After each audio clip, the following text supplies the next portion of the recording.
Good day mga kamikmikmel. For today's video is ang pag-uusapan natin ay aking renewal or registration ng aking motorcycle. Ito po ang update 2024 ng renewal ng pagre-rehistro ng aking tricycle. So ayan, nandito po tayo ngayon sa Bunuan, Binloc, Dagupan City. Kaya sa may mga balak po magpa-rehistro or magpa-renew ng kanilang mga kanya-kanyang sasakyan, nandito na po yan sa Bunuan, Binloc, Dagupan City. Yan po.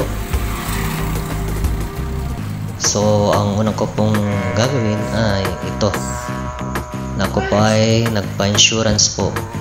Yan, ako ay nagpagawa ng aking insurance ng aking tricycle. Ang nagastos ko po dyan ay tumataginting na 550 pesos.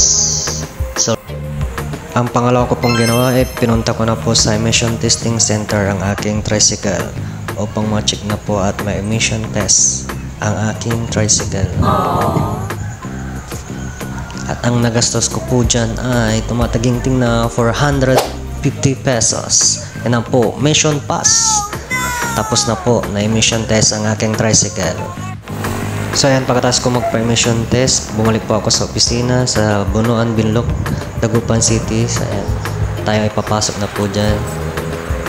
At pagpasok po natin ay yan, may parking area po sila. Napakalawak ng kanilang park.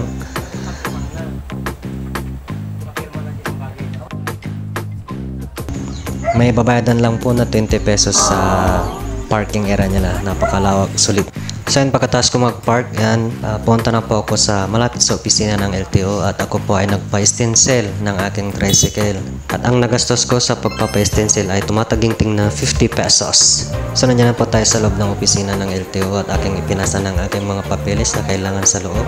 At hinihintay ko po lamang na tawagin ang aking pangalan upang ako po ay magbayad sa cashier. Yan, number 40 po ang aking number. Medyo natagalan po ako dyan. Sa dami na po nang nagpaparist ng kanilang mga sasakyan. So ayan, nakuha ko na po ang aking renewal or registration mission pass mga kamikmikmel. Ang nagastos ko po sa pagbabayad sa cashier ay tumataginting na 315 pesos po ang aking binayadan. Yan. Thank you for watching mga kamikmikmel.